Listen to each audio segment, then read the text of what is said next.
कल्पना कीजिए, एक ऐसी रात जब पूरा शहर सो चुका है, सड़कें खाली हैं, हवा में अजीब सी खामोशी तैर रही है, लेकिन एक कमरे में अभी भी रोशनी जल रही है।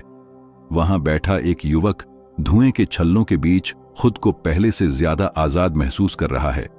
उसे लगता है कि उसकी चिंताएं गायब हो रही हैं, उसके विचार गहरे हो रहे हैं और दुनिया पहले से ज्यादा समझ आने लगी है। लेकिन उसी समय उसके दिमाग के भीतर कुछ ऐसा भी हो रहा है जिसे वह देख नहीं सकता।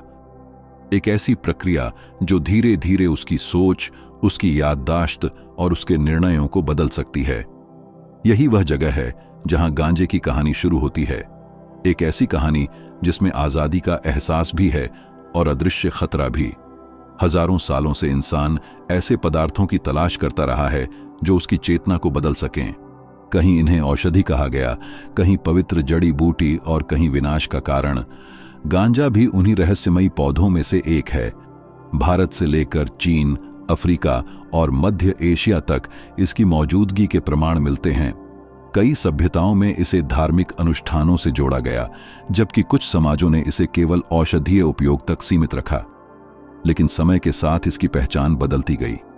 जो कभी पूजा का हिस्सा था, वही आगे चलकर विवाद, कानून और राजनीति का विषय बन गया। विज्ञान बताता है कि गांजे में मौजूद THC नामक यौगिक सीधे दिमाग पर असर डालता है। जब यह शरीर में प्रवेश करता है तो मस्तिष्क के उन हिस्सों को प्रभावित करता है जो आनंद, स्मृति, निर्णय और समय की समझ से जुड़े होते हैं। यही कारण है कि कुछ लोगों को इसका सेवन करने के बाद आराम महसूस होता है। उन्हें लगता है कि तनाव कम हो गया है। लेकिन कहानी यहीं खत्म नहीं होती। कई अध्ययनों में पाया गया है कि लगातार और अधिक मात्रा में उपयोग करने से दिमाग की कार्यक्षमता प्रभावित हो सकती है। खासकर किशोर उम्र में इसका प्रभाव अधिक गंभीर हो सकता है, क्योंकि उस समय मस्तिष्क अभी पूरी तरह विकसित नहीं हुआ होता। दिलचस्प बात यह है कि गांजे को लेकर सबसे बड़ी बहस इसके प्रभावों को लेकर नहीं, बल्कि उसकी छवि को लेकर है।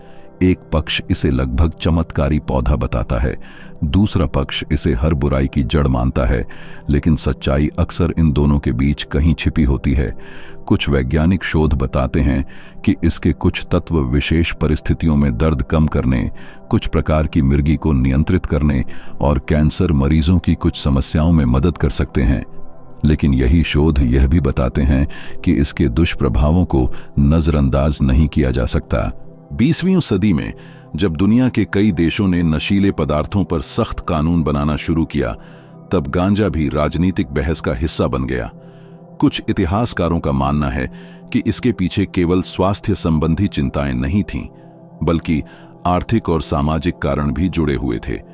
धीरे धीरे इसकी छवि इतनी नकारात्मक बना दी गई कि बहुत से लोगों ने इसके बारे में केवल डर ही सुना। दूसरी ओर कुछ समूहों ने इसे इतना महिमा मंडित किया कि उसके जोखिमों को लगभग छिपा दिया। आज स्थिति पहले से ज्यादा जटिल है। कई देशों में मेडिकल कैनाबिस को सीमित रूप से कानूनी मान्यता मिल चुकी है। वहीं कुछ जगहों पर मनोरंजन के लिए भी इसे वैध कर दिया गया है। अरबों डॉलर का उद्योग खड़ा हो चुका है। बड़ी कंपनियां नए उत्पाद बाजार में ला रही हैं, लेकिन सवाल आज भी वही है, क्या इंसान जानकारी के आधार पर निर्णय ले रहा है या सिर्फ प्रचार और भावनाओं के आधार पर? परमहंस योगानंद जैसे आध्यात्मिक गुरुओं ने हमेशा चेतना को ऊपर उठाने की बात की, लेकिन उन्होंने आत्मनियंत्रण और जागरूकता पर सबसे अधिक जोर दिया।